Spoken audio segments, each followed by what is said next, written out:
ओहो, बत्ती चली गई। अरे इन लाइट वालों का तो बेड़ा गर्क हो जाए। अरे रोहन, जल्दी से टॉर्च तो लेकर आ। अभी लाया दादी जी। उस छोटे से घर में अचानक शोर मच गया था। अंधेरे का फायदा उठाकर आर्यवीन ने आराध्या का हाथ पकड़ लिया, जबकि उसका गुस्सा इस वक्त सातवें आसमान पर था। गर्मी से उसकी हालत पहले ही खराब थी। अरे रोहन, कहाँ मर गया, जल्दी आ। दादी जी ने फिर से जोर से आवाज लगाई। थोड़ी ही देर में कृतिका टॉर्च लेकर आ गई और उसने सीधी जलाकर आराध्या के मुंह पर दे मारी।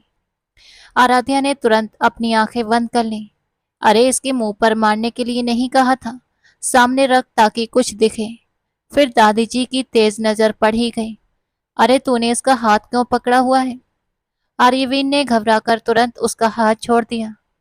आराध्या की आंखों में गुस्से और बेबसी से आंसू तैर रहे थे।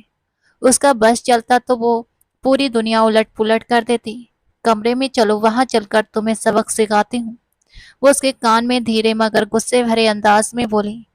आर्यवीर को इस जंगली बिल्ली से सच में डर लगने लगा था। तभी नानी जी बोली, तू यहाँ क्या कर रहा है? जा, तेरे दोस्त तेरा इंतजार कर रहे हैं। औरतों के बीच क्यों फंसा हुआ है? आर्यवीर थोड़ा झेपते हुए बोला, अभी अभी तो दुल्हन को विदा करके लाया हूँ, कम से कम घर के अंदर तो आने दो। लेकिन नानी जी ने जैसे सुना ही नहीं और अनसुना कर दिया। गुस्से में वो मुड़कर जाने लगा, लेकिन अंधेरे में उसे कुर्सी दिखाई नहीं दी और उसका पैर टकरा गया। वो धड़ाम से मुंह के बल गिर गया था। हे राम, मेरे पोते को नजर लग गई। दादी जी छाती पीटने लगी थी। मैंने कहा था ना, काला टीका लगाओ। आराध्या ये सब देखकर हैरान रह गई थी। आर्यवीन ने पहले ही बता दिया था कि उसका परिवार थोड़ा पुराने ख्यालों वाला है, लेकिन तब उसने बड़े जोश में कहा था कि उसने उसे अपनाया है तो उसके परिवार को भी अपना लिया है। अब उसे अपनी वही बातें याद आ रही थीं और पहली बार उसे लग रहा था कि शायद फर्क पड़ता है। तभी फिर से शोर मचा। अरे दूल्हा गिर गया, दूल्हा गिर गया। इसी वक्त लाइट भी आ गई थी। अरे बत्ती आ गई। रोहन, जल्दी से टॉर्च बंद कर दे, नहीं तो बैटरी खत्म हो जाएगी। क्या पता रात में दूल्हा दुल्हन को जरूरत पड़ जाए, दादी जी मजाकिया अंदाज में बोली। तभी आर्यवीर के एक शरारती कजिन ने हंसते हुए कहा, दादी जी इज नॉट कमिंग सून। लेकिन दादी जी को कुछ समझ नहीं आया, वरना वो उसकी क्लास लगा देती। आराध्या सबके बीच खड़ी बिल्कुल बेबस सी महसूस कर रही थी। तभी किसी ने कहा, अरे दुल्हन को यहाँ क्यों खड़ा रखा है, अंदर ले जाओ, और भी रस्में बाकी हैं। आराध्या मन ही मन बोली, हे भगवान, बस तू ही बचा ले मुझे। इस आर्यवीर को तो मैं अपने हाथों से खत्म कर दूंगी। अगर ऐसा नहीं किया तो मेरा नाम भी आराध्या नहीं। फिर उसे स्टेज पर बैठा दिया गया। चारों तरफ आर्यवीर की कजिन और बहनें खड़ी होकर उसे ऐसे घूर रही थी जैसे कोई अजीब चीज देख रही हूँ। आराध्या को लगा जैसे वो कोई म्यूजियम का पीस हो। मोहल्ले की औरतें भी उसे देखने के लिए जैसे होड़ लगा रही थी। मुझे पेट में दर्द हो रहा है, उसने धीरे से अपनी ननद के कान में कहा। लेकिन ननद ने जोर से ऐलान कर दिया, दुल्हन के पेट में दर्द हो रहा है, जल्दी से दवा लाओ, हमारी शहर वाली बच्ची की तबीयत खराब हो गई है। अम्मा जी तुरंत किचन में भागी और थोड़ी देर बाद हाथ में कोई कड़वी सी पुड़िया लेकर आ गई थी। लो बेटा, पानी के साथ खा लो। आराध्या कभी उनके चेहरे को देखती, कभी उस दवा को। उसने पूछा, आपके पास पेन किलर नहीं है? अम्मा जी बोली, अरे हमारे घर में ये गोली वोली कोई नहीं खाता, इससे थोड़ी देर आराम मिलता है लेकिन आगे चलकर नुकसान करती है। उनकी ये देसी डॉक्टर वाली बात सुनकर आराध्या अंदर ही अंदर चिढ़ गई थी। उसे लग रहा था जैसे यहाँ हर कोई अपनी अपनी फील्ड का एक्सपर्ट बना हुआ है। ऊपर से वो दवा इतनी कड़वी थी कि उसका हाल और भी खराब हो गया। आराध्या को ऐसा लग रहा था जैसे उसके सिर के चारों तरफ छोटे छोटे आर्यवीर घूम रहे हों। उसके साथ उसकी एक दोस्त आई हुई थी, क्योंकि वो अपने घर की इकलौती बेटी थी, कोई बहन नहीं थी। उसकी मम्मी संगीता देवी ने साफ मना कर दिया था और आराध्या ने ज्यादा जोर नहीं दिया, क्योंकि वो अपनी मम्मी के स्वभाव को अच्छे से जानती थी। अगर वो उसे इस हालत में देख लेती तो टेंशन में बेहोश हो जाती। इशिता कहाँ है? उसने परेशान होकर पूछा। किसी ने जवाब दिया, भाभी थोड़ी देर पहले तो यहीं थी, शायद विक्रम सिंह से बात कर रही होगी। ये सुनकर आराध्या का मन हुआ कि अपना सिर पीट ले। उसने इशिता को पहले ही मना किया था कि विक्रम सिंह के साथ ज्यादा घुलने मिलने की जरूरत नहीं है, लेकिन इशिता पर तो जैसे उसकी पर्सनैलिटी का जादू चढ़ा हुआ था। इस वक्त वो गांव से थोड़ी दूर नदी किनारे उसी के साथ बैठी थी। विक्रम सिंह गुलाब की पंखुड़ियां तोड़कर उस पर फेंक रहा था और उसके इस अंदाज पर कभी इशिता शर्मा जाती तो कभी दुपट्टे से अपना चेहरा छुपाने लगती। अगर वहां आराध्या होती तो सच में उसे धक्का देकर नदी में गिरा देती। मैं आपसे बहुत ज्यादा प्यार करता हूँ इशिता जी, अब ये दूरी मुझसे बर्दाश्त नहीं होती, विक्रम सिंह ने फिल्मी अंदाज में कहा। इशिता ने उसका हाथ पकड़ना चाहा लेकिन उसने तुरंत अपने हाथ पीछे खींच लिए। इशिता शहर में पली बड़ी मॉडल सोच वाली लड़की थी, जबकि विक्रम सिंह सिर्फ 12वीं पास था और पढ़ाई में उसका मन नहीं लग रहा था। थोड़ा सा देहाती और स्टाइल मानने वाला टाइप का लड़का था। लेकिन एक बार जब इशिता का एक्सीडेंट होने वाला था, तब उसी ने हीरो की तरह उसका हाथ पकड़कर उसे अपनी तरफ खींच लिया था और तभी से वो उसकी नजरों में हीरो बन गया था। इशिता लहराती हुई सीधे विक्रम सिंह के सीने से आकर लगी थी। दोनों ने एक दूसरे की आंखों में देखा और वहीं दिल दे बैठे थे। लेकिन किस्मत देखो, विक्रम उसी गांव का निकला जहां आर्यवीर रहता था। उसके बाद दोनों की मुलाकातें एक शॉपिंग मॉल में फिर से हुई थी और अब जब इशिता अपनी दोस्त के साथ उसके ससुराल एक रात रुकने आई, तो यहाँ विक्रम फिर से मिल गया था और प्यार दोबारा शुरू हो गया था। आज विक्रम ने न सिर्फ अपने प्यार का इजहार किया, बल्कि घर रिश्ता भेजने की बात भी कर दी। इशिता तो खुशी से जैसे उड़ रही थी, लेकिन तभी विक्रम की हरकत से उसका मूड खराब हो गया। वो बोला, देखो इशिता जी, मैं आपसे प्यार भी करता हूँ और इज्जत भी। मैं चाहता हूँ कि शादी से पहले हम थोड़ी दूरी रखें। बस इतना सुनना था कि इशिता गुस्से में उठी और जोर से उसकी पीठ पर लात दे मारी। वो दर्द से कराह गया और हैरानी से उसे देखने लगा। बोला, हमारे यहाँ औरतें मर्दों को नहीं मारती, वरना पाप लगता है। इशिता ने गुस्से में कहा, तुम्हें इसलिए मारा है ताकि दिमाग ठिकाने आ जाए। अगर हाथ पकड़ने में इतनी दिक्कत है तो मिलने को क्यों बुलाया? अब शादी के बाद ही मिलना, उससे पहले मुझे देखने की कोशिश भी मत करना। इतना कहकर उसकी आंखें भी भर आई थीं और वो वहां से चली गई। बाद में विक्रम अपने दोस्तों के पास जाकर बैठा तो दोस्तों ने कहा, तुझे उसका हाथ नहीं छोड़ना चाहिए था। वो बोला, यार पाप लगता है। दोस्त हंसकर बोला, पाप तो तब ही लग रहा था जब तू उसे अकेले वहां ले गया था। विक्रम ने सफाई दी कि कुछ गलत नहीं किया, बस इमोशनल हो गया था। दोस्त मुस्कुराकर बोला, तेरा कुछ नहीं हो सकता। उधर जब इशिता वापस आई तो आराध्या पहले से ही मेहमानों और औरतों के बीच घिरी हुई थी। आराध्या ने मदद मांगती नजरों से इशिता की तरफ देखा। उसकी आंखों में ऐसा लग रहा था जैसे पूरा आसमान भरा हुआ हो और बस अभी आंसू बह पड़ेंगे। बड़ी मुश्किल से दोनों उसे कमरे तक ले आए। इशिता ने पूछा, तू क्या क्या झेल रही है? आराध्या झुंझलाकर बोली, मेरा तो मन कर रहा है दीवार से सिर दे मारूं और सबसे पहले तेरा गला दबाऊंगी। ये कहकर उसने सच में इशिता का गला पकड़ लिया। इशिता जोर जोर से खांसने लगी। अरे पागल हो गई है क्या, छोड़ मुझे। आराध्या गुस्से में बोली, मुझे अकेला छोड़कर कहाँ गायब हो गई थी? मेरा तो दिमाग घूम रहा है। आज तो आर्यवीर को कोई नहीं बचा सकता। इशिता हंसते हुए कहा, अरे कितनों को मारेगी, थोड़ा शांत हो जा। आराध्या झंझलाकर बोली, कैसे शांत हो जाऊं? उसकी दादी जी और बहनें ऐसे ऐसे सवाल पूछ रही थी कि मैं बता भी नहीं सकती, और ऊपर से मेरा पेट भी दर्द कर रहा है। इशिता ने मजाक उड़ाते हुए कहा, लगता है तेरे पति की किस्मत ही खराब है। फिर उसने कहा, चल छोड़ ये सब, मैं इसलिए नहीं आई कि तू रोए, बल्कि बता क्या चाहिए। आराध्या बोली, कुछ सामान चाहिए। इशिता मुस्कुराकर बोली, ये काम तो अपने पति से ही करवा, वही ज्यादा काम आएगा। तभी दरवाजे पर दस्तक हुई। इशिता ने हंसते हुए कहा, लो तेरा पति भी आ गया, अब आराम से दिल की बातें करना, मैं चलती हूँ। वो मटकते हुए वहां से निकल गई। आराध्या सीधे होकर बैठ गई। हाथ कमर पर रखा हुआ था। न कोई शर्म न कोई झुकाव, बल्कि गुस्से से दरवाजे को घूर रही थी। तभी आर्यवीर धीरे धीरे मुस्कुराते हुए कमरे में आया। उसने बस अंदर कदम रखा ही था कि आराध्या ने तकिया उठाकर पूरी ताकत से उसकी तरफ फेंक दिया और बोली, खबरदार जो मुझे जान कहा, वरना सच में तेरा कचूमर बना दूंगी। वो गुस्से में एक के बाद एक कुशन उठाकर आर्यवीर पर फेंक रही थी और वो आराम से हर क्वेश्चन पकड़कर साइड में रखता जा रहा था। फिर वो बोला, देखो हमारे घर के कमरे साउंड प्रूफ नहीं है, तुम्हारी आवाज बाहर चली जाएगी, सारे रिश्तेदार सुन लेंगे, क्या सोचेंगे। आराध्या तुरंत भड़क गई, तुम्हें उनकी फिक्र है, मेरी नहीं। ये कहते कहते उसकी आंखों में आंसू आ गए और वो सिसकने लगी। आर्यवीर थोड़ा पास आकर नर्म लहजे में बोला, अरे मेरी जान, मैं तो तुम पर कुर्बान हूं, अभी तुम्हें मेरी मोहब्बत का सबूत चाहिए। उसने हल्के से उसकी ठोंडी उठाई, लेकिन आराध्या ने गुस्से में चेहरा दूसरी तरफ फेर लिया। उसका दिल तेज तेज धड़क रहा था। सामने उसका पति बैठा था, अब जो पूरी तरह उसी का था।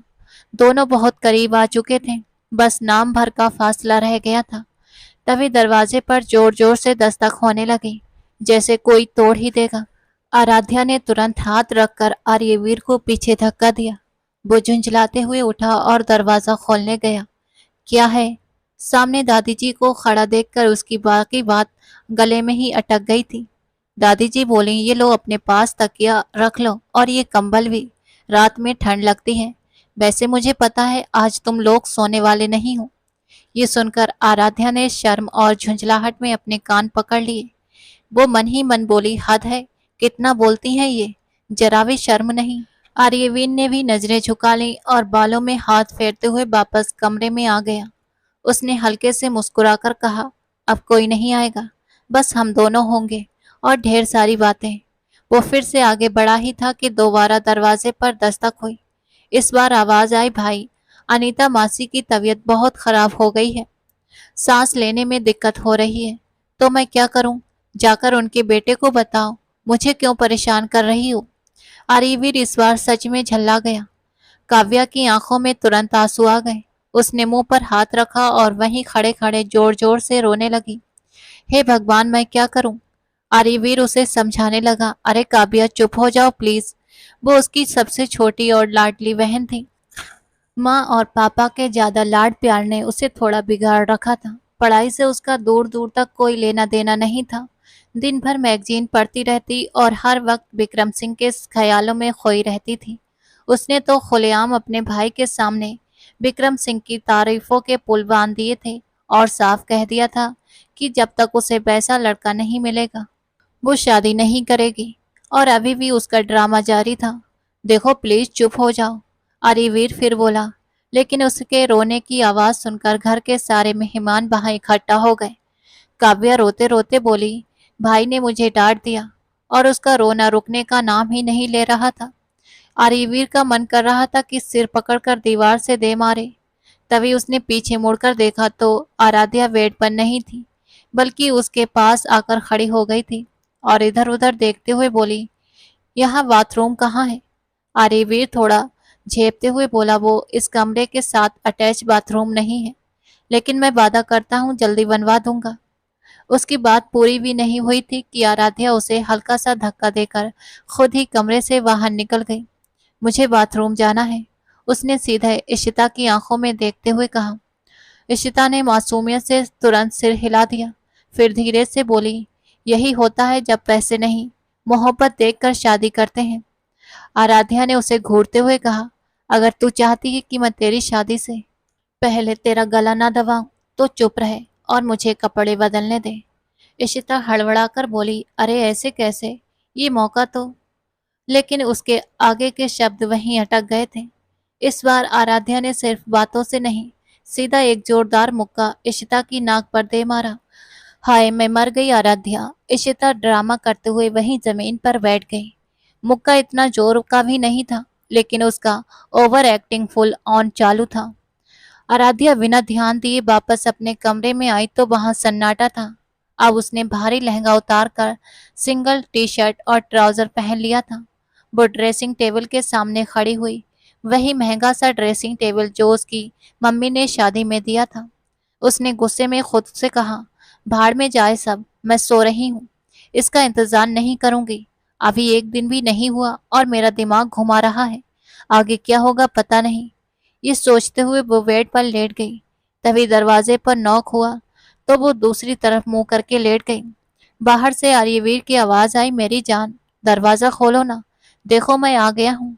ऐसे करोगी तो घर में तमाशा हो जाएगा। अंदर से आराध्या चिल्लाई, मुझे नहीं खोलना, जहाँ जाना है जाओ, जो तमाशा होना है होने दो, मुझे फर्क। आर्यवीर ने थोड़ा सख्त लहजा अपनाया, सोच लो, अगर मैं खुद अंदर आया ना तो तुम्हें सजा दूंगा। उसका अंदाज सुनकर आराध्या का दिल तेजी से धड़कने लगा, लेकिन उसने तुरंत जवाब दिया, जाकर अनीता मासी की बेटियों को सजा दो, मुझे नहीं लगता डर। फिर खुद ही कान पकड़कर बोली, हे भगवान, ये क्या बोल रहा है ये। आर्यवीर बोला, सजा तो सिर्फ तुम्हें दूंगा और बहुत ही अलग तरीके से। ये कहकर वो खिड़की के पास गया, जिसे आराध्या बंद करना भूल गई थी। अगले ही पल वो खिड़की फांद कर अंदर आ गया। आराध्या चौंक गई और जल्दी से सिर तक चादर ओढ़ कर लेट गई। आर्यवीर उसके पास आकर बोला, यार मैं सच में सॉरी हूँ, आज हमारी पहली रात थी और सब खराब हो गया। फिर धीरे से बोला, मेरी जान, इसमें मेरी क्या गलती है। आराध्या तुरंत उठकर बैठ गई। गलती है तुम्हारी, तुम अनीता मासी के पास चले गए, जबकि उनके अपने बेटे हैं, और तुमने मुझसे कहा था कि मैं तुम्हारे लिए सबसे जरूरी हूँ। वो अपनी सारी शिकायतें निकालने लगी। तभी आर्यवीन ने उसका हाथ पकड़कर उसे अपनी तरफ खींच लिया, गले लगा लिया और उसके बालों में प्यार से उंगलियां फेरने लगा। आराध्या जैसे ही आर्यवीर के करीब आई, उसके स्पर्श से वो एकदम शांत हो गई थी। अभी तक वो जितना भी गुस्सा दिखा रही थी, लेकिन जैसे ही वो उसके पास आता, उसकी सारी अकड़ गायब हो जाती। आर्यवीर ने धीरे से कहा, हाँ, मैंने जो कहा था वो बिल्कुल सच था, मैं तुमसे बहुत ज्यादा प्यार करता हूँ। लेकिन देखो, तुम्हें पहले से पता था मेरे घर वालों का माहौल कैसा है। आराध्या ने तुरंत जवाब दिया, मुझे ये नहीं पता था कि तुम्हारा परिवार इतना बड़ा होगा। आर्यवीर हल्का सा मुस्कुराया, अरे ये सब मेहमान हैं, कुछ दिनों में चले जाएंगे, फिर बस हम दोनों होंगे, मेरी दो बहनें, अम्मा जी और दादी जी। वो उसे घूरते हुए बोली, ठीक है, मान लिया कि परिवार बड़ा है, मुझे इससे कोई दिक्कत नहीं, ये सब साथ रहेंगे, मुझे फर्क नहीं पड़ता, बस कोई मेरे पर्सनल मामलों में दखल ना दे। आर्यवीर ने तुरंत हामी भरी, ठीक है, मैं सबको समझा दूंगा, तुम्हारे मामले में कोई नहीं बोलेगा, और अगर किसी ने कुछ कहा तो मैं खुद संभाल लूंगा। आराध्या ने थोड़ी नरमी से पूछा, पक्का प्रॉमिस। आर्यवीर ने मुस्कुराकर कहा, हाँ पक्का प्रॉमिस, अब क्या मुझे इजाजत है। उसके इस अंदाज पर वो हल्का सा शर्मा गई और नजरें झुका ली। आर्यवीर उसकी इस शर्म को देखकर मुस्कुरा दिया और धीरे से उसकी कमर पकड़कर उसे अपने पास खींच लिया। वो उसके कान के पास आकर धीरे से बोला, तुम्हें पता है मैं तुमसे कितना प्यार करता हूँ। उसकी आवाज में सच्चाई थी। उसने आराम से उसे बेड पर लिटाया और उसका ध्यान रखते हुए तकिया ठीक कर दिया। आराध्या ने हल्की सी आवाज में कहा, ये ज्वेलरी चुभ रही है। वो उसकी तरफ देखते हुए मुस्कुरा दिया और उसके चेहरे से नजरें नहीं हटा पा रहा था। दोनों के बीच का माहौल अब शांत और नर्म हो चुका था।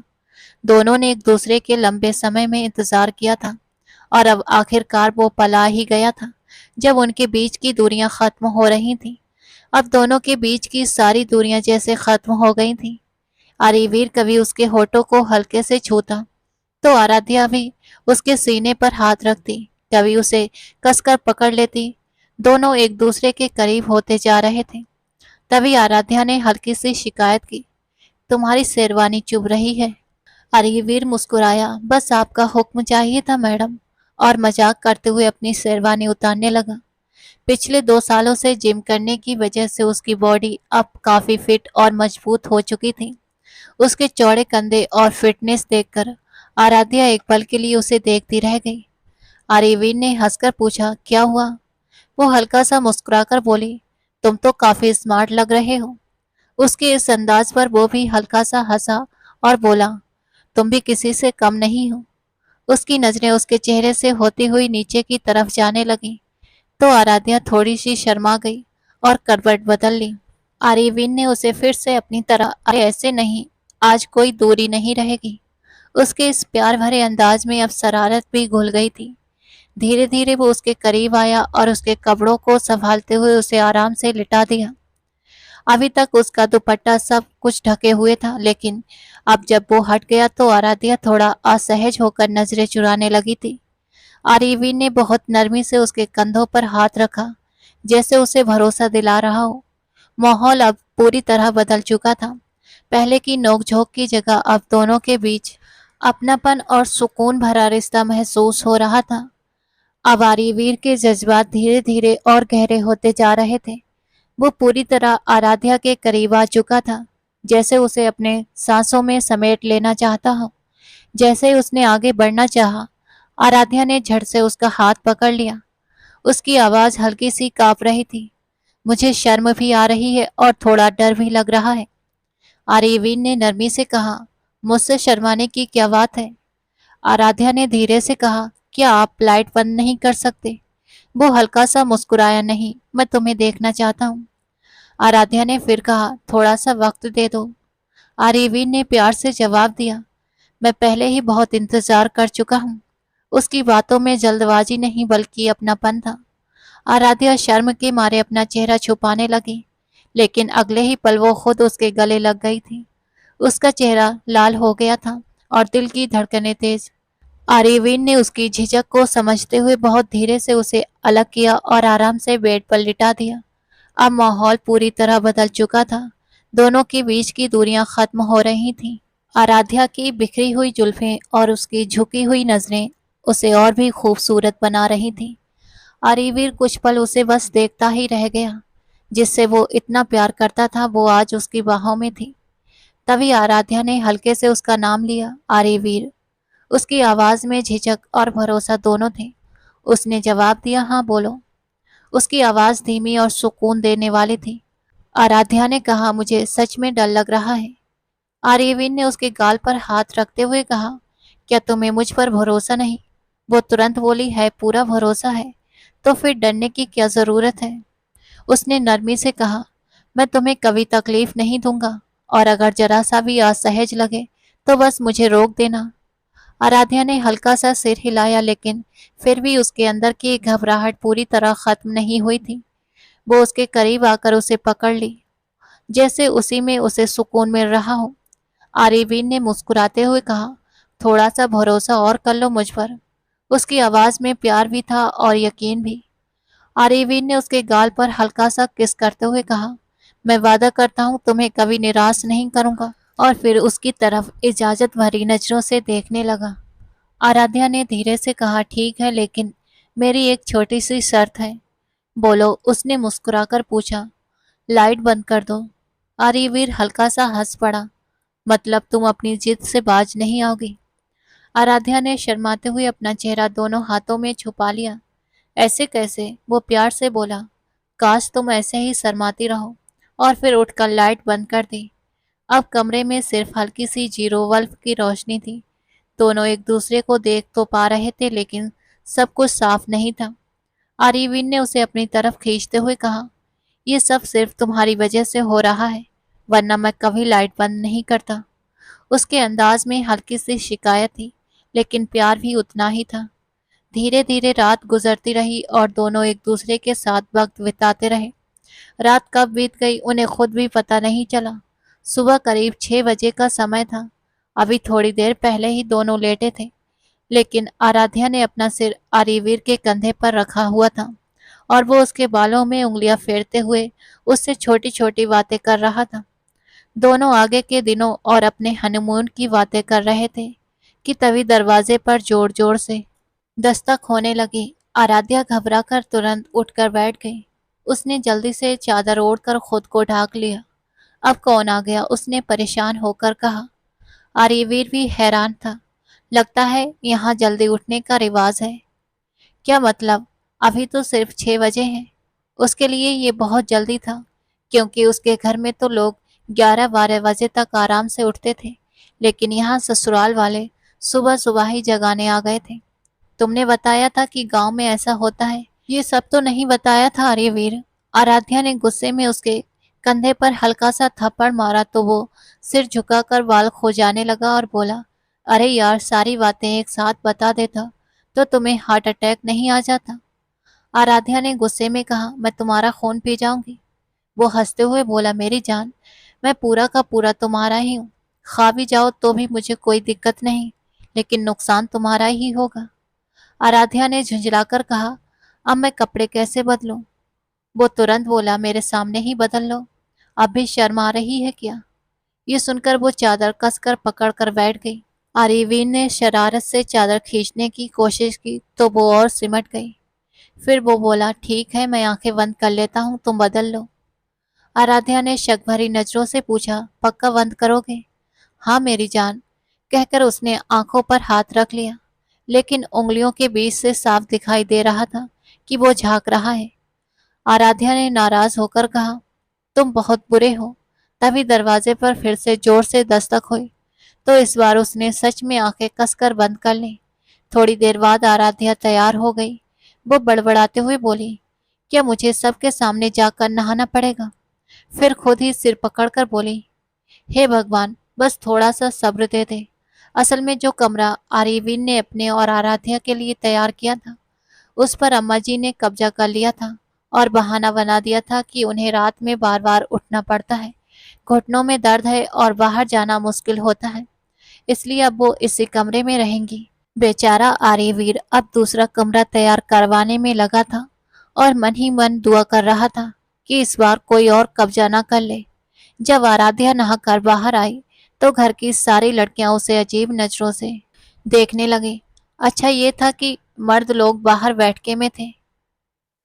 तभी उसकी ननद मुस्कुराते हुए उसके पास आई, लेकिन जैसे ही आराध्या की नजर उसके हाथ में अपने मोबाइल पर पड़ी, उसका गुस्सा एकदम से भड़क गया था। वो अपनी चीजें किसी को छूने भी नहीं देती थी। तुम्हारे पास मेरा मोबाइल क्या कर रहा है? आराध्या ने गुस्से में मोबाइल उसके हाथ से छीन लिया।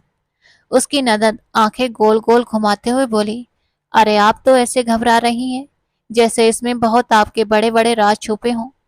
आराध्या का तो मन कर रहा था कि वहीं उसका मुंह तोड़ दे, लेकिन मजबूरी में खुद को रोक लिया। उसने सख्त लहजे में कहा, आगे से मेरी चीजों को हाथ मत लगाना, वरना अच्छा नहीं होगा। बात वहीं खत्म नहीं हुई। नाश्ते की टेबल पर दादी जी फिर से शुरू हो गई। इस घर में हर चीज सबकी है, कोई अपनी चीज पर अकेले हक नहीं जताएगा। ये सुनकर आराध्या ने बेबस होकर आर्यवीर की तरफ देखा, लेकिन उसने नजरें चुरा लीं। आराध्या बोली, लेकिन प्राइवेसी नाम की भी कोई चीज होती है दादी जी। दादी जी तुरंत बोली, अच्छा, मैं इसे बोल दूंगी, अगली बार तुम्हारे लिए प्राइवेसी भी ले आएगा। फिलहाल ये वाली प्राइवेसी तुम इसे दे दो। और उन्होंने अपने पोती की तरफ इशारा कर दिया। आराध्या को समझ नहीं आ रहा था कि हंसे या रोए। हालात ऐसे थे कि कुछ भी कह नहीं पा रही थी। कमरे में जाकर उसे अपनी मम्मी की बहुत याद आई। उसने तुरंत फोन लगाया, लेकिन फोन बंद आ रहा था, यानी मम्मी अभी सो रही थी। उसने झुंझलाकर सोचा, किसी को मेरी परवाह नहीं है। उधर घर में रिसेप्शन एक हफ्ते बाद रखा गया था, क्योंकि आर्यवीर को छुट्टी नहीं मिल रही थी, जबकि आराध्या ने ही जिद करके जल्दी शादी करवाई थी।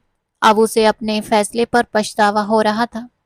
3 साल पहले आराध्या एक बड़े बिजनेसमैन राजेंद्र सिंह की बिगड़ी हुई और जिद्दी बेटी थी, बेहद लाडली। बचपन से जो भी चाहा उसके पापा ने उसके सामने लाकर रख दिया था, इसलिए उसे ना सुनने की आदत ही नहीं थी। जो चीज उसे पसंद आ जाती, उस पर अपना हक समझ बैठती और तब तक चैन से नहीं बैठती जब तक उसे हासिल ना कर ले। उसकी इन्हीं आदतों से संगीता देवी अक्सर परेशान रहती थीं और समझाती थीं कि हर जिद पूरी होना जरूरी नहीं होता। कुछ ख्वाहिशें अधूरी रह जाएं तो ही इंसान को असली समझ आती है। लेकिन आराध्या को ये बातें माननी ही नहीं थी। उसकी सोच अलग थी। उसने शहर की सबसे बड़ी यूनिवर्सिटी में एडमिशन लिया और पहले ही दिन उसकी टक्कर आर्यवीर से हो गई। आर्यवीर एक मिडिल क्लास फैमिली से था, लेकिन अपनी मेहनत और टैलेंट की वजह से स्कॉलरशिप पढ़ रहा था। उस दिन कुछ लड़के आराध्या को परेशान कर रहे थे, तभी आर्यवीर ने आकर उसकी मदद की। वो उसका सीनियर भी था। आराध्या की सारी किताबें जमीन पर गिर गई थीं। आर्यवीर ने झुककर किताबें उठाई और उसे देते हुए बिल्कुल नॉर्मल तरीके से बोला, मैडम आप ठीक हैं? मैं बस हाँ ही कह पाई, क्योंकि वो उसकी आंखों में खो सी गई थी। सच में उसकी पर्सनैलिटी बहुत ही दमदार थी। तभी उसकी दोस्त ने उसे टोका, तुम इसे ऐसे क्यों घूर रही हो? इसकी औकात नहीं है कि तुम जैसी हाई क्लास लड़की इसे देखे भी। एक किसान का बेटा है, लेकिन एटीट्यूड देखो इसका, जैसे कोई बहुत बड़ा आदमी हो। उसकी दोस्त के लहजे में आर्यवीर के लिए नफरत थी, क्योंकि कुछ दिन पहले उसने खुद उस पर लाइन मारने की कोशिश की थी, लेकिन आर्यवीर ने साफ मना कर दिया और कहा था कि वो यहाँ पढ़ाई करने आया है, कोई चक्कर चलाने नहीं। लगभग एक हफ्ता बीत गया लेकिन आराध्या को आर्यवीर कहीं नजर नहीं आया। अब उसे अजीब सी बेचैनी होने लगी। चिड़चिड़ापन भी बढ़ गया था। उसे लगता था कि वो उसे भूल जाएगी, लेकिन ऐसा नहीं हुआ। उल्टा वो बिना चाहे भी उसके बारे में सोचने लगी थी। धीरे धीरे उसने खुद भी समझ नहीं आया कि कब उसकी दिलचस्पी आर्यवीर में बढ़ने लगी। 2 हफ्ते बाद उन्हें एक साथ प्रोजेक्ट मिला था। आराध्या इस प्रोजेक्ट वाली बात भूल ही गई। उसके हिस्से में जो काम आया था वो काफी मुश्किल था। ऊपर से जिसके साथ उसे काम करना था यानी मानव, वो थोड़ा बदतमीज टाइप और किताबों में घुसा रहने वाला लड़का था। उसे बस यही चाहिए था कि उनका प्रोजेक्ट नंबर 1 आए, इसलिए उसने अपने हिस्से पर बहुत मेहनत भी कर ली थी। जब आराध्या सुबह यूनिवर्सिटी पहुंची तब उसे प्रोजेक्ट के बारे में याद आया और उसे बहुत गुस्सा भी आया, क्योंकि मानव ने उसे याद भी नहीं दिलाया था। उल्टा अब वही उसे डांट भी रहा था कि अगर उसकी वजह से प्रोजेक्ट खराब हुआ तो प्रोफेसर से शिकायत कर देगा कि उसने कोई इंटरेस्ट ही नहीं लिया। मानव क्लास का टॉपर था और प्रोफेसर का फेवरेट भी, इसलिए आराध्या को पता था कि अगर उसने शिकायत कर दी तो सब उसी की गलती मानेंगे। वो परेशान होकर बाहर लॉन में आ गई, क्योंकि क्लास 2 बजे थी और अभी सिर्फ 10 बजे थे। पहली क्लास भी उसने छोड़ दी थी। वो वहीं बैठकर रोने लगी, तभी आर्यवीर ने उसे देखा। वो पहले तो रुक गया क्योंकि वो पास नहीं जाना चाहता था, लेकिन पता नहीं क्यों उसके कदम खुद ब खुद उसकी तरफ बढ़ गए थे। वो उसके पास आकर धीरे से बोला, हेलो, आप ठीक हैं? आराध्या ने उसे सामने देखा तो जल्दी से आंसू पोंछे और खुद को संभालने की कोशिश की, लेकिन वो ठीक से संभल नहीं पाई। फिर उसने सब कुछ बता दिया। मुझे प्रोजेक्ट का याद नहीं रहा, अब समझ नहीं आ रहा क्या करूं। उसकी बात सुनकर आर्यवीन ने हल्के से कहा, अरे इसमें रोने वाली बात क्या है? चलो लाओ दिखाओ, मैं मदद कर देता हूँ। आर्यवीर उसके पास ही बैठ गया, लेकिन थोड़ा सा फासला बनाकर, और बीच में अपना लैपटॉप रख दिया था। उसका ये तरीका देखकर आराध्या के चेहरे पर हल्की सी मुस्कान आ गई, क्योंकि इससे पहले जितने भी लड़कों से वो मिली थी सब बस मौका ढूंढते थे करीब आने का या छूने का, और ऐसे लड़कों से उसे सख्त नफरत थी। लेकिन आर्यवीर का ये सदा हुआ और शरीफ अंदाज उसे सच में पसंद आ गया था।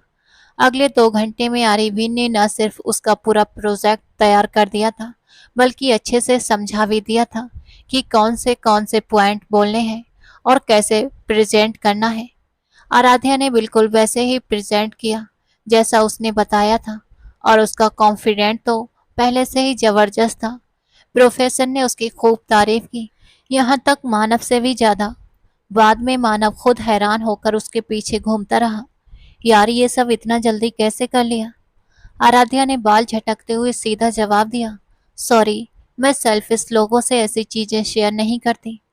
इसके बाद उसने 2 बर्गर और कोल्ड ड्रिंक ली और कैंटीन के बाहर आ गई, लेकिन उसकी नज़र किसी और को ढूंढ रही थी, आर्यवीर को। वो अपने दोस्तों के साथ खड़ा था। आराध्या मुस्कुराते हुए सीधा उसके पास पहुंची और बाकी सबको नज़रअंदाज करके बोली, हेलो, कैसे हो? आर्यवीर थोड़ा सा कंफ्यूज हो गया। उसे उम्मीद नहीं थी कि वो सबके सामने उससे ऐसे बात करेगी। उसके दोस्त उसे देख देख कर मुस्कुरा रहे थे और उसके कंधे पर हाथ रखकर साइड हो गए थे, जैसे अब आगे का सीन देखने वाले हों। आर्यवीर समझ गया था कि बाद में ये लोग उसे जरूर छेड़ेंगे। आराध्या ने मासूम सा चेहरा बनाकर पूछा, आपके पास थोड़ा सा टाइम है? प्लीज मना मत करना, मुझे इनकार करने वाले लोग बिल्कुल पसंद नहीं है। आराध्या ने हंसते हुए दोस्ताना अंदाज में कहा। आर्यवीर हल्का सा मुस्कुराया, ठीक है, मेरे पास अभी 20 मिनट है, फिर मेरी क्लास है, और वो उसके साथ जाकर बेंच पर बैठ गया। आराध्या ने उसे बर्गर ऑफर किया और वो मना करते करते भी ले ही बैठा था। फिर दोनों की बातें शुरू हुई और पता ही नहीं चला कब 20 के 2 घंटे बन गए थे। आर्यवीर की क्लास भी मिस हो गई थी और ये पहली बार था जब उसने किसी लड़की की वजह से क्लास छोड़ी थी। थोड़ी देर बाद उसने घड़ी देखी और बोला, अब हमें चलना चाहिए, तुम्हारी सहेलियां इंतजार कर रही होंगी। आराध्या ने तुरंत मुंह बनाया, वो मेरी दोस्त नहीं है, बस जलती है मुझसे। वैसे मेरा नाम आराध्या है, आपका? जबकि वो पहले से उसका नाम जानती थी। फिर भी उसने हाथ बढ़ाकर पूछा, आर्यवीर थोड़ा संभल कर बोला, सॉरी, मैं लड़कियों से हाथ नहीं मिलाता। आराध्या ने तुरंत हाथ पीछे खींच लिया। ओ सॉरी, मेरी गलती, और मुस्कुराकर बात संभाल ली। हालांकि हल्की सी शर्मिंदगी उसके चेहरे पर साफ दिखाई दे रही थी। आर्यवीर शहर में अपनी मासी के घर पर रहता था। उस दिन घर आकर भी वो बार बार उसी के बारे में सोचता रहा। फिर खुद को समझाने लगा, देखो, वो तुम्हारे पहुंच से बाहर है। तुम जैसे लड़कों के लिए नहीं है वो बड़े बिजनेसमैन की बेटी है, और उसके घर वाले कभी भी तुम जैसे लड़कों को नहीं अपनाएंगे। उसने खुद को हकीकत समझाने की कोशिश की और फैसला किया कि अब उससे दूरी बनाए रखेगा। लेकिन ये फैसला ज्यादा दिन टिक नहीं पाया, क्योंकि आराध्या खुद धीरे धीरे उसकी जिंदगी के और करीब आती जा रही थी। वो जानबूझकर आर्यवीर के पास आती रहती थी, छोटी छोटी बातें करती, उसके बारे में जानने की कोशिश करती, और आर्यवीर चाहकर भी उसे मना नहीं कर पा रहा था, जबकि इससे पहले वो कई लड़कियों को साफ मना कर चुका था। धीरे धीरे पूरी यूनिवर्सिटी में दोनों को कपल समझा जाने लगा, और मजे की बात यह थी कि आराध्या को इससे कोई दिक्कत भी नहीं हुई। लेकिन आर्यवीर को लगा था कि वो बुरा मान जाएगी या हंगामा कर देगी। कुछ समय बाद आराध्या ने खुद ही अपने दिल की बात कह दी। वो थोड़ी नर्वस भी थी और शर्म भी आ रही थी, लेकिन उसने साफ बोल दिया कि वो उससे प्यार करती है। आर्यवीर डर गया। उसे लगा कहीं वो गलत समझ रहा था और आराध्या उसे थप्पड़ न मार दे, मगर आराध्या ने उसकी ये गलतफहमी दूर कर दी। फिर आर्यवीर ने उसे समझाने की कोशिश की, हम दोनों में बहुत फर्क है। तुम बड़े घर की बेटी हो, मैं एक किसान का बेटा हूँ। मेरे घर तुम्हारे वो सारी सुविधाएं नहीं मिलेंगी जो तुम्हें अपने घर में मिलती हैं। लेकिन आराध्या ने बिना सोचे जवाब दिया, तो क्या हुआ, मुझे पैसे या शान और शौकत नहीं चाहिए। मैं तुमसे प्यार करती हूँ। तुम अच्छे इंसान हो, मेहनती हो। आज नहीं तो कल सब कुछ तुम्हारे पास भी होगा। मैं इंतजार कर लूंगी, बस तुम मुझसे शादी कर लो, मैं पापा को मना लूंगी। उसे ये सब बहुत आसान लग रहा था, लेकिन असल में ये इतना आसान नहीं था। जब उसने घर पर बात की तो राजेंद्र सिंह गुस्से में भड़क गए थे, और संगीता देवी भी उससे काफी नाराज हो गई थी। लेकिन आराध्या भी जिद्दी थी। उसने हार मानने से इनकार कर दिया। उसने नाटक शुरू कर दिया कि वो खाना नहीं खाएगी। दिन में सबको दिखाती कि भूखी है, लेकिन रात को चुपके से किचन में जाकर खा लेती थी। फिर भी घर वालों को लगने लगा था कि वो कमजोर हो रही है। आखिर में उसने सबसे बड़ी धमकी दे दी, अगर मेरी शादी आर्यवीर से नहीं करवाई तो मैं अपनी जान दे दूंगी। ये सुनकर उसके मम्मी पापा सच में डर गए और परेशान हो गए। आराध्या वैसे तो जिद्दी थी ही, लेकिन इस बारे में उसने ठान भी लिया था। इसलिए घर वालों ने सोचा कि बेकार का रिस्क लेने से अच्छा है उसकी बात मान ली जाए और उसकी शादी आर्यवीर से कर दी जाए। फिर ऐसे ही एक दिन आर्यवीर अपनी माँ के साथ उनके घर आया था। सब कुछ बिल्कुल परंपरागत तरीके से हो रहा था, लेकिन उसकी माँ घर की चीजें देख देख कर हैरान थी। वहीं संगीता देवी भी ये सब देखकर थोड़ा असहज हो गई थी। तभी राजेंद्र सिंह ने आर्यवीर को अपनी कंपनी में नौकरी ऑफर की, लेकिन उसने बड़े ही सलीके से मना कर दिया और बोला कि वो नौकरी के लिए एग्जाम की तैयारी कर रहा है और उसे पूरा यकीन है कि वो अच्छे नंबरों से पास हो जाएगा। इस पर राजेंद्र सिंह बोले, आजकल हालात ऐसे हैं कि बड़े बड़े काबिल लोग भी ऐसे एग्जाम पास नहीं कर पाते, और तुम्हें लगता है कि सिर्फ ये एग्जाम पास करके तुम मेरी बेटी को वो सब दे पाओगे जो उसे यहाँ मिलता है। ये सुनकर आर्यवीर चुप हो गया, लेकिन उसने धीरे से कहा कि वो पूरी कोशिश करेगा कि आराध्या हमेशा खुश रहे। बात वहीं खत्म हो गई, लेकिन रुखसती के वक्त राजेंद्र सिंह ने बेटी के सिर पर हाथ फेरते हुए कहा, अगर वहां कोई दिक्कत हो तो वापस आ जाना, ये घर हमेशा तुम्हारा है। ये सुनते ही आराध्या अपने पापा से लिपट कर जोर जोर से रोने लगी और उनसे माफी मांगने लगी, क्योंकि उसे पता था उसने अपने पापा का दिल दुखाया है, लेकिन वो अपने प्यार के आगे मजबूर थी। संगीता देवी अभी भी उससे नाराज थी, मगर अंदर ही अंदर उसे अपनी बेटी की फिक्र भी खाए जा रही थी कि वो छोटे से घर में कैसे रहेगी। रुखसती के वक्त राजेंद्र सिंह ने एक बार फिर अपने दामाद को नौकरी ऑफर दिया था, लेकिन इस बार भी आर्यवीर ने मना कर दिया, और फिर आराध्या अपने पति के साथ उसके छोटे से घर में आकर रहने लगी थी। 2 दिन बाद आर्यवीर वापस शहर चला गया, ये वादा करके कि वो जल्दी ही सब ठीक कर देगा और उसे हर तरह की खुशियां देने की पूरी कोशिश करेगा। उसने जाते वक्त कहा था कि एक हफ्ते में वापस आ जाएगा, लेकिन 8 दिन निकल गए और आर्यवीर अब तक नहीं आया था। जब आराध्या अपने कमरे में गई तो उसने देखा कि काव्या उसका लोरल लेकर उसे धो रही थी। उसने घबराकर कहा, ये क्या कर रही हो तुम? काव्या बोली, भाभी इसमें धूल लगी थी तो मैंने सोचा साफ कर दूं। देखो कितना गंदा हो गया था। आराध्या ने झुंझलाकर कहा, अरे पागल हो क्या, ये धूल नहीं इसका कलर है। काव्या थोड़ी शर्मिंदा होकर हंसने लगी। आराध्या ने गुस्से में कहा, तुम्हें किसने कहा मेरी चीजों को हाथ लगाने के लिए? बस ये सुनते ही काव्या भागकर दादी जी के पास पहुंच गई। फिर वहां नया झगड़ा शुरू हो गया। दादी जी बोली, तू कैसे रोक सकती है मेरी पोती को? आराध्या ने कहा, मैं बस इतना बोल रही हूँ कि मेरी इजाजत के बिना कोई मेरे कमरे में मत आया करे। तभी आर्यवीर भी घर में आया था और माँ और बीवी को लड़ते देखकर परेशान हो गया। वो बोला, दादी जी अगर इसने कह दिया तो क्या हो गया? दादी जी तुरंत बोली, देखो इसके तेवर देखो। बीवी आए अभी 8 दिन भी नहीं हुए। तभी रोहन बोल पड़ा, दादी जी 8 दिन तो हो गए हैं। दादी जी ने उसे तुरंत डांट दिया, चुप रहे, तुझे इसने चॉकलेट देकर अपने पीछे लगा रखा है, तू भी इसके पीछे पीछे घूमता रहता है। ये सुनकर रोहन का चेहरा शर्म से लाल हो गया। आराध्या गुस्से में पैर पटकती हुई अपने कमरे में चली गई। थोड़ी देर बाद आर्यवीर भी उसके पीछे आया।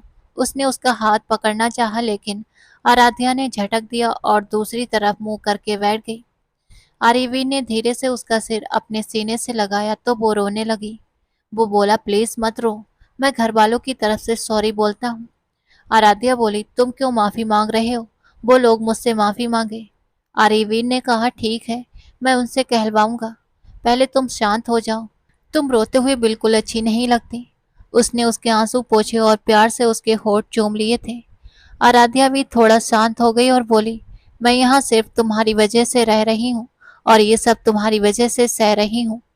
आर्यवीर ने उसे गले लगाकर कहा, मुझे पता है मेरी जान, मैं वादा करता हूँ सब जल्दी ठीक कर दूंगा। मुझे तुम्हारी बहनों का हर बात में दखल देना बिल्कुल पसंद नहीं है। आराध्या ने साफ साफ कहा। आर्यवीर ने सिर हिलाकर कहा, ठीक है, मैं उन्हें समझा दूंगा। वो खुद भी जानता था कि उसकी बहनें थोड़ी ज्यादा ही चिप्पू हैं। फिर उसने नरमी से कहा, लेकिन तुम भी थोड़ा सा लिहाज कर लिया करो, दादी जी बूढ़ी हो गई हैं, गुस्से में कुछ ज्यादा बोल देती हैं। अम्मा जी का भी वही हाल है। आराध्या ने नजरें चुराते हुए कहा, ठीक है, मैं कोशिश करूंगी। हालांकि ये उसके स्वभाव के बिल्कुल उल्टा था। अगली सुबह जब वो सोकर उठी तो देखा दादी जी धूप में बैठी अपने सफेद बालों को घूर रही थी और बड़बड़ा रही थी। इन लड़कियों से कहा था मेरे बाल काले कर दो, लेकिन किसी को फुर्सत ही नहीं है, सब लोग मजाक उड़ाएंगे। आराध्या पास गई और बोली, अरे दादी जी क्या हुआ, क्यों परेशान हो रही हैं, बताइए कौन सा कलर करना है? दादी जी बोली, अरे काला ही तो होता है। आराध्या मुस्कुराई, नहीं दादी जी, आप जो चाहें वो कलर करिए, बताइए। दादी जी ने बच्चों की तरह आंखें चमकाते हुए कहा, तेरे पास महरूम है? आराध्या बोली, हाँ दादी जी, मेरे पास सारे कलर हैं, ये सब पापा अमेरिका से लाए थे, मैं खुद भी महरूम करती हूँ, क्या मैं आपके बाल भी वैसे ही कर दूं? दादी जी हंसते हुए बोली, अरे मैं तेरी तरह जवान थोड़ी हूँ। आराध्या ने प्यार से कहा, आपको किसने बूढ़ा कहा है, आप तो बहुत ही प्यारी हो। दादी जी खुश होकर बोली, तू बहुत मीठी बातें करती है, चल मेरे बाल भी अपने जैसे कर दे, बाकी लोगों की परवाह नहीं करती मैं। फिर आराध्या ने उनके बाल मैरूम कर दिए। इसके बाद तो दोनों की पक्की दोस्ती हो गई थी। अब जो भी दादी जी को देखता हंसी नहीं रोक पाता था और मुंह पर हाथ रख लेता। तभी किसी ने हंसते हुए कहा, भाभी ये आपने क्या कर दिया? खबरदार जो तुम लोगों ने मेरी पोती को कुछ कहा, वरना मैं तुम सबकी जुबान काट दूंगी। किसी ने भी इस पर ऊंची की ना तो मैं उसकी आवाज हमेशा के लिए बंद कर दूंगी। दादी जी गुस्से में चिल्ला रही थी और सब चुप हो गए थे। रात का वक्त था। आराध्या अपने पति आर्यवीर के साथ बेड पर लेटी हुई थी। उसने अपना सिर उसके कंधे पर रखा हुआ था और हमेशा की तरह आर्यवीर उसकी गर्दन पर उंगलियां घुमा रहा था। कभी वो हंस पड़ती, कभी उसका हाथ पकड़ लेती, लेकिन उसे पता था ये उसकी आदत है। लेकिन उसे गुदगुदी भी बहुत होती थी। थोड़ी देर बाद उसका हाथ गर्दन से फिसलकर उसकी कमर तक आ गया था और हल्के हल्के उसे दबाने लगा। तभी उसका मोबाइल बजा। जैसे उसने फोन उठाकर कान से लगाया, उधर से इशिता की रोती हुई आवाज आई थी। क्या हुआ, क्यों रो रही हो? आराध्या ने घबराकर पूछा। इशिता ने सीधा जवाब देने की बजाय पूछा, मेरी शादी को कितने दिन हुए हैं? आराध्या बोली, अभी तो सिर्फ 16 दिन ही हुए हैं। इशिता रोते हुए बोली, हाँ, और मैं प्रेग्नेंट हो गई हूँ। ये सुनकर आराध्या ने बड़ी मुश्किल से अपनी हंसी रोकी। दरअसल इशिता ने भी गांव के विक्रम सिंह से शादी कर ली थी। इशिता गुस्से में बोली, मैं इस इंसान को मार डालूंगी। इसने मुझसे वादा किया था कि 5 साल तक ऐसा कुछ नहीं होगा। मेरा पूरा फिगर खराब हो जाएगा। हे भगवान, मैं क्या करूं? मुझे इससे शादी ही नहीं करनी चाहिए थी। आराध्या ने उसे समझाते हुए कहा, चुप हो जाओ, कैसी बातें कर रही हो? अगर हवेली में किसी ने सुन लिया तो? इशिता बोली, यहाँ तो कोई मेरी सुन ही नहीं रहा। सब लोग जश्न मना रहे हैं, बैंड बजा बजा रहे हैं, और इसकी माँ तो ऐसे बोल रही है जैसे ज्योतिषी हो। बोल रही है मुझे जुड़वा बच्चे होंगे। सबको बस यही चाहिए कि 2 जुड़वा बेटियां हों। और फिर इशिता ने जल्दी से कहा, ठीक है, मैं बाद में कॉल करती हूँ, लगता है विक्रम आ गया है। ये कहकर उसने कॉल काट दी थी। क्या हुआ? वो उसकी सारी बातें पहले ही सुन चुका था, फिर भी मुस्कुराते हुए शरारती अंदाज में बोला। आराध्या ने उसे घूरते हुए कहा, जब सब सुन ही लिया है तो फिर क्यों पूछ रहे हो? वो हंसकर बोला, इसलिए पूछ रहा हूँ कि तुम खुद बताओ, क्या प्लान है? हम भी अपने बच्चों के बारे में सोचें। ये सुनते ही वो शर्माते हुए बोली, मुझे माफ कर दो, और उसके पास से हटकर जाने लगी। लेकिन उसने तुरंत उसे खींचकर अपने करीब कर लिया। अरे, ऐसे कैसे माफ कर दूं? मुझे तो लग रहा है हमने थोड़ी कम मेहनत की है। मुझे तो उनसे जलन हो रही है, उनमें हमसे ज्यादा प्यार है। आराध्या ने मुंह बनाते हुए कहा, तो आपको कौन कहता है हर 2 दिन बाद शहर भाग जाया करो? वो हंसते हुए बोला, अच्छा ठीक है, तुम्हारी सारी शिकायतें दूर करता हूँ, बस मुझे थोड़ा सा मौका दो। फिर से वो उसकी बातों में खोने लगी थी। सुबह तक उसका मूड काफी अच्छा हो गया था, लेकिन सुबह सुबह वो फिर से शहर के लिए निकल गया था। अब आराध्या को गुस्सा आ गया। उसने तुरंत उसे कॉल मिलाया। अब वहां जाकर क्या कर रहे हो? वो बोला, यार बहुत जरूरी काम था, जैसे ही खत्म होगा मैं तुम्हें बता दूंगा। आराध्या गुस्से में बोली, आपका काम खत्म हो या ना हो, यहाँ मेरी जिंदगी जरूर खत्म हो जाएगी। आपकी अम्मा जी मुझे तंदूर में रोटियां बनाने को बोल रही हैं। मुझे तो रोना आ रहा है। वो सच में बच्चों की तरह शिकायत कर रही थी। ये सुनकर वो बोला, अच्छा ठीक है, अम्मा जी को फोन दो, मैं उनसे बात करता हूँ। उसने अपनी बीवी का साथ दिया और अम्मा जी से साफ बोल दिया कि घर के बाकी काम करवा लो, लेकिन ऐसे काम मत करवाओ जिसकी उसे आदत नहीं है। अम्मा जी को बात बुरी लगी और वो नाराज हो गई। लेकिन बाद में आराध्या को खुद भी अच्छा नहीं लगा। शाम को वो उनके पास जाकर बैठी और प्यार से बोली, मम्मी जी। उन्होंने थोड़ा रोके अंदाज में जवाब दिया, हाँ बोलो। आराध्या ने धीरे से कहा, मैं आपके लिए कुछ कपड़े लाई हूँ। दरअसल उसने कुछ दिन पहले सुना था कि उसकी मम्मी जी का मन करता है नए नए कपड़े पहनने को, लेकिन जिम्मेदारियों की वजह से वो खुद पर खर्च नहीं कर पाती। ये सुनते ही उसकी आंखों में चमक आ गई थी। फिर बोली, कहीं तू मुझे मनाने की कोशिश तो नहीं कर रही? आराध्या तुरंत बोली, नहीं मम्मी जी, मैं आपसे माफी मांगने आई हूँ। मुझे आपसे सीधे बात करनी चाहिए थी, शिकायत नहीं करनी चाहिए थी। आगे से ऐसा नहीं होगा। ये सुनकर उसकी अम्मा जी का दिल पिघल गया। उन्होंने उसके गाल पर प्यार से चूमते हुए कहा, मैं भी तुझसे नाराज नहीं हूँ, गलती मेरी भी थी, मुझे तुझे वो काम नहीं कहना चाहिए था। अब से तुझसे कोई काम नहीं करवाऊंगी। आराध्या ने उन्हें 5 जोड़े दिए, जिनमें से 3 वो मायके से लाई थी और 2 उसकी दोस्तों ने गिफ्ट किए थे।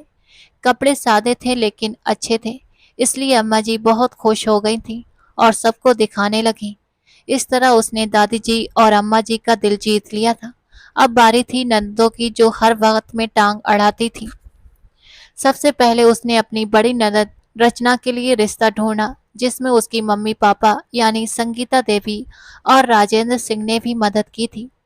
लड़का डॉक्टर था, रचना तो फिल्मी हीरोइनों की तरह शर्मा रही थी। आराध्या ने मजाक में उनके सामने हाथ जोड़ दिए, प्लीज दीदी, मेहमानों के सामने ऐसा मत करना, उन्हें कॉन्फिडेंट लड़की चाहिए। रचना बोली, अरे क्या बोल रही है तू? आराध्या मन ही मन सोच रही थी कि चलो थोड़ा बहुत इंग्लिश तो बोल ही लेंगी। फिर खुद ही दुआ करने लगी। हे भगवान, मेरे डॉक्टर कजिन पर रहम करना। लेकिन किस्मत से डॉक्टर को रचना पहली नजर में ही पसंद आ गई थी। उसे एक सीधी सादी घर संभालने वाली पत्नी चाहिए थी, इसलिए ज्यादा मॉडर्न लड़कियों से उसकी कोई दिलचस्पी नहीं थी। रचना की शादी बहुत सादगी से हुई थी, लेकिन रिसेप्शन काफी धूमधाम से रखा गया था। उस दिन वो बहुत खुश लग रही थी। ये देखकर आराध्या और आर्यवीर दोनों को सुकून मिल गया था। घर लौटते ही अम्मा जी ने उसे गले लगाकर खूब दुआएं दी थी। मेरी बच्ची, भगवान तुम्हारी हर ख्वाहिश पूरी करे। और उसके माथे को चूम लिया। आराध्या भी दिल से मुस्कुरा दी। उसी दिन वो अपनी मम्मी यानी संगीता देवी से भी मिली थी।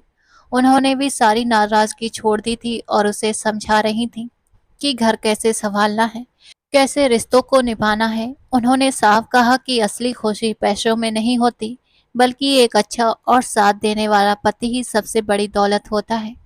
तुम्हें आर्यवीर के साथ खुश देखकर तो मेरी सारी शिकायतें अपने आप ही खत्म हो गई। उन्होंने प्यार से कहा। रचना की शादी के बाद अब छोटी बहन काव्या की भी सगाई पहले से तय थी, तो कुछ ही महीनों में उसकी भी शादी कर दी गई। अब घर में जिम्मेदारियां कम हो गई थीं, तो अम्मा जी का सारा ध्यान अब आराध्या पर आ गया था, क्योंकि वो माँ बनने वाली थी। वो उसका इतना ख्याल रखती थी कि उसे जमीन पर पैर तक रखने नहीं देती थी। एक दिन उसकी मम्मी उसे लेने आई कि कुछ दिन मायके चलो, लेकिन आराध्या ने प्यार से मना कर दिया।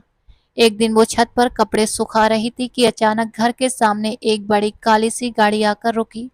वो हैरान रह गई। जैसे उसमें से अरिवीर उतरा, उसके चेहरे पर प्यार भरी सी मुस्कान आ गई थी। वो धीरे धीरे सीढ़ियां उतरकर नीचे आई, क्योंकि उसका 7वां महीना चल रहा था। अरिवीर कई दिनों से उसे किसी सरप्राइज की बात बता रहा था, और आज वो सामने था। अब वो असिस्टेंट कमिश्नर बन चुका था। साथ ही किस्मत भी उस पर मेहरबान हो गई थी। प्राइज बॉन्ड से उसे 5 करोड़ का इनाम भी मिल गया था, और उसने जो पैसे ड्रेसिंग में लगाए हुए थे वो भी 2 गुने हो गए थे। अब उनकी जिंदगी सच में बदलने लगी थी। उसे लगता था कि ये सारी कामयाबी उसकी मम्मी और उसकी पत्नी आराध्या की दुआओं का असर है। आराध्या को प्रोडो कार बहुत पसंद थी, और दादी जी की भी हमेशा ख्वाहिश रहती थी कि वो एक बड़ी गाड़ी में बैठे। इसलिए वो हमेशा अपने पोते के लिए यही दुआ करती रहती थी। एक दिन आर्यवीर सबको लेकर एक बड़े से बंगले में पहुंचा। जैसे ही आराध्या ने वहां अशोक जी और अपनी मम्मी को देखा, वो खुशी से दौड़कर उनके गले लग गई थी। अशोक जी को पहले से ही सब पता था।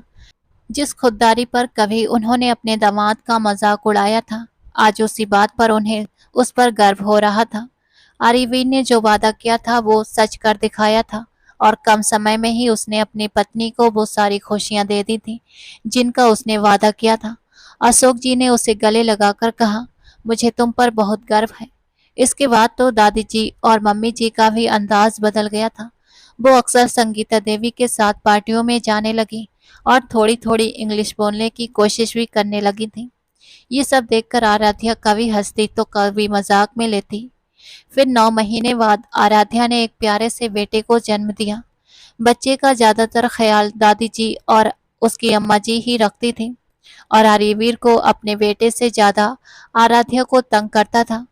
अम्मा जी हंसते हुए अक्सर कहती थी, तुम अपने पति को संभालो, बच्चे को संभालने के लिए हम हैं। ये सुनकर आराध्या शर्म से मुस्कुरा देती। अब वो अक्सर अकेले बैठकर सोचती कि जिंदगी सच में बहुत खूबसूरत होती है। बस एक अच्छा और साथ निभाने वाला जीवन साथी मिल जाए तो सब कुछ आसान हो जाता है। दोस्तों, आपको ये कहानी कैसी लगी कमेंट बॉक्स में ज़रूर बताना। कहानी पसंद आई हो तो एक लाइक करना, रोज एक नई कहानी सुनने के लिए हमारे चैनल को सब्सक्राइब करना।